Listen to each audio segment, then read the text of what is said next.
Sa hell din o sa impyerno, wala ring time limit doon. 14:9 hanggang 11 ng Apokalipsis.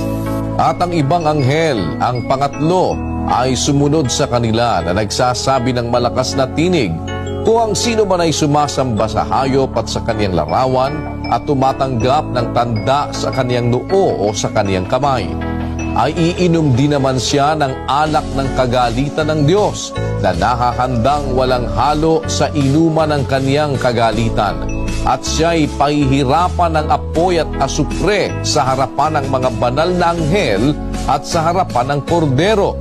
At ang usok ng hirap nila ay napaiilang lang magpakailan-kailanman.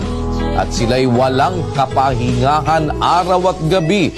Silang mga nagsisisamba sa hayop at sa kanyang larawan at sino mang tumatanggap ng tanda ng kanyang pangalan. Doon sa dagat-dagatang apoy ang sabi, wala silang kapahingahan araw at gabi, magpakailan-kailanman. So walang limit doon, kapatid. Eternal yon. Eternal judgment, eternal punishment. Sa heaven naman, eternal life. So wala rin limit yon. Yun ang sagot sa iyong tanong. Umaasa akong naunawaan.